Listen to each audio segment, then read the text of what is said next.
How do you tell if one exercise is better than another? We need to have a systematic, intelligent way to figure out what adaptations specific exercises are causing.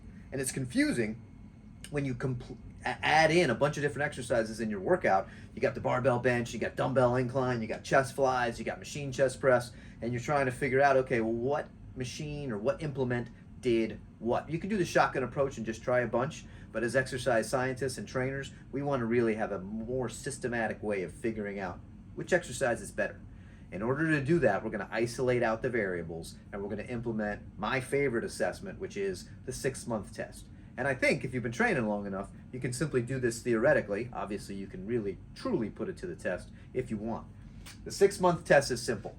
You've got 6 months to train using only one exercise for that first 5 out of the 6 months. On that last month, you will be able to incorporate in the other exercise. And then at the end of the 6 months, you're going to get tested on both exercises. So imagine you got two people. Person A, let's just jump right to the classic example. What's better, a barbell bench press or a dumbbell press? Person A is going to do the barbell bench press, train the way they want, for 5 months. That's the only exercise they're going to do, barbell bench. Okay? On the 6th month, they're going to keep benching, and they're going to incorporate in dumbbell press as much or as little as they like. Person B is only going to do the dumbbell press for 5 months, as much or as little as they like. And then for that 6th month, they're going to continue to do the dumbbell press, but now they're going to add in the bench press.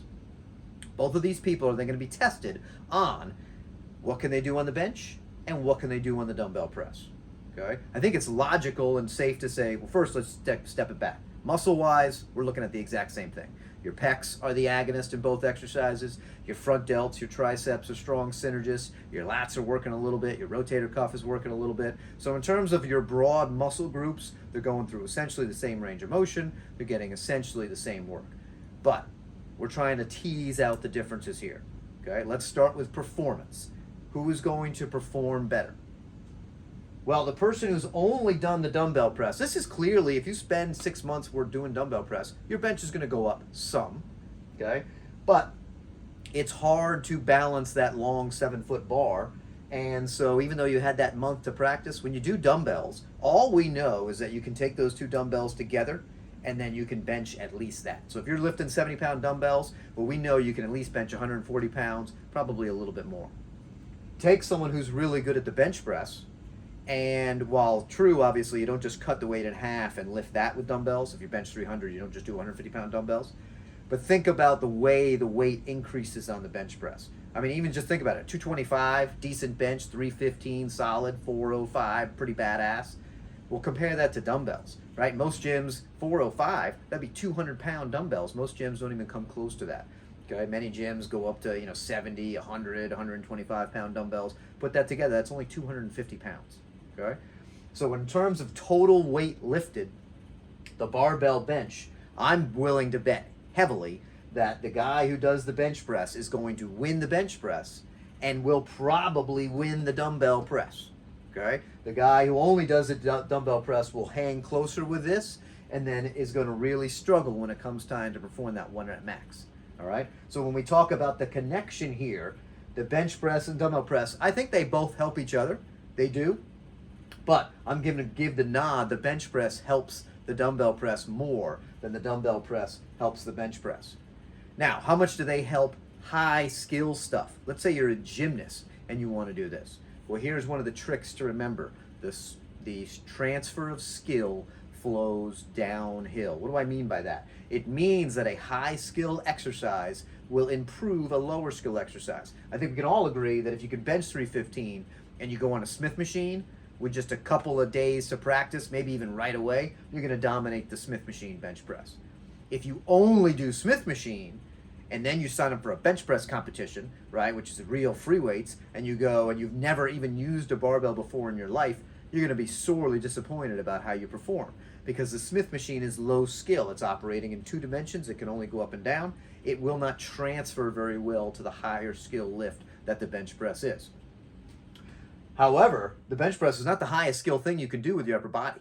Things like ring push-ups and iron crosses and stuff, neither one of these helps something that's super high skill that much. What did we just say? Transfer of skill flows downhill. They'll both help low stuff, but the real question then becomes, okay, well, what if you're like playing football? What if you're a field sport, right? Some people are going to argue, oh, well, you got the athletes, you got somebody pushing on it. That's much more like dumbbells. You can make an argument for that, but here's the fault in your system. If we agree that the bench press helps the dumbbell press more than the dumbbell helps the bench press, right? And you're telling me that you think the dumbbell press is the best way then to get good at a field sport like football or something like that. Well, guess what? By your default, the bench press helps the dumbbell press. You're telling me the dumbbell press is very useful. So now we want to do more bench press to help with the dumbbell. Okay, you guys follow that? So when we look at this, right, in terms of performance, I'll be happy to take anybody up on this topic, right? For 19 out of 20 times, you have someone who has not trained either one of these lifts, and you want to then improve their performance as measured by what can they do on the bench press, whether it's a 1 rep max, 5 rep max, 10 rep max, makes no difference. And then a dumbbell press, same thing. Obviously, 1 rep max is pretty brutal. 5 rep max, 10 rep max on dumbbells. Okay, if you only, and neither person has done either exercise much before, well, guess what? The bench, the capacity to lift that weight and the skill involved is going to be superior. So when it comes to performance, the barbell is better than the dumbbell press for regular people who have not trained on either lift very much. We can jump down to squats versus leg press. Here's another super classic example. Okay, what's better? Well, if we're talking about performance, so same deal, you have 6 months to train, and at the end, you're going to be tested on your squatting ability, again, 1 rep max, 3 rep max, 10 rep max, 20 rep max, or your leg press ability, or both, actually. So person A squats really hard for 5 months, then gets to incorporate the leg press for the last month as well. Person B only does the leg press, then gets to incorporate the squat at the end. Who's going to squat more, right? Is anybody picking the leg press guy that's going to out squat the squatter? Right? Not a chance. And if you're a good squatter, even if you never freaking leg press, you can sit down on day one, right? The simple rule of thumb is you can leg press twice your squat. If you're squatting good depth, good form, you squat 400 pounds, you're going to leg press 800 pounds the first time you try, okay? So the squat is going to be better from a performance point of view than the leg press. The squat will help the leg press. The leg press will only help the squat a little bit, again, because it's more like that Smith machine example. It's that lower skill. Now, performance is not the only goal in the world. So you might say, well, what about size? That's pretty interesting. Okay, size all of a sudden creates kind of a whole new question. What if I want to get big muscles? Now it's a little bit more debatable. The bench press, you're lifting more weight, which is a huge advantage when you're trying to get bigger. But the dumbbell press is going to place more isolation on each specific area. Obviously, each limb, you're knowing for sure, has to do that individual work. So that one's going to be a little tougher. For someone who has not done the lift before, right? I'm still going. If I got a teenager who wants to sign up and get bigger and stronger, right? We're going bench press. Okay, there's a reason why this is a classic. There's a reason why the bench press is the main thing that's tested.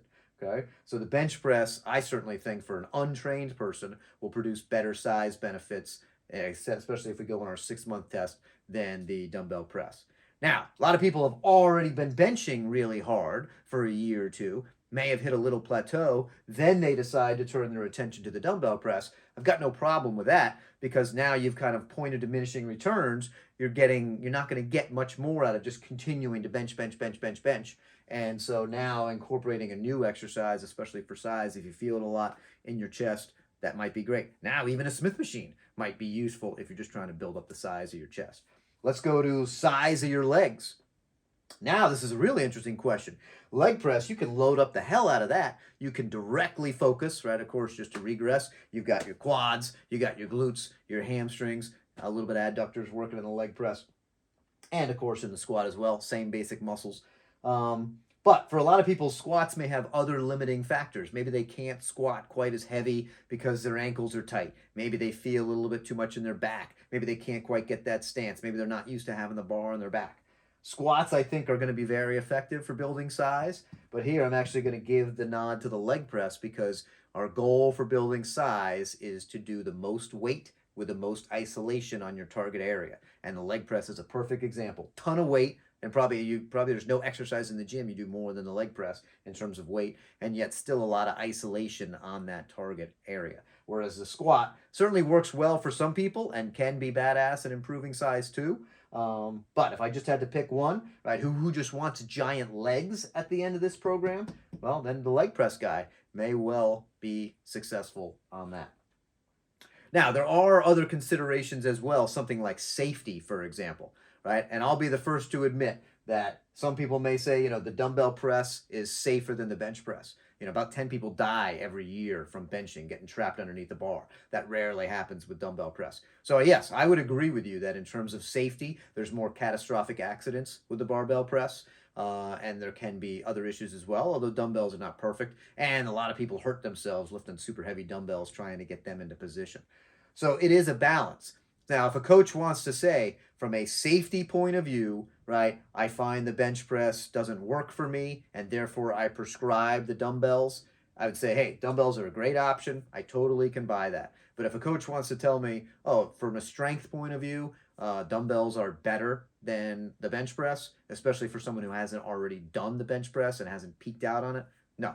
Okay, that's not going to fly. That's not how you test, and that simply just doesn't jive with common sense. So you want to think about the safety. You want to think about how long you've been doing something. Of course, what's available. If you only have dumbbells available, obviously you're going to do dumbbell press and you can still get pretty good results, right? A good program may well include both of these things.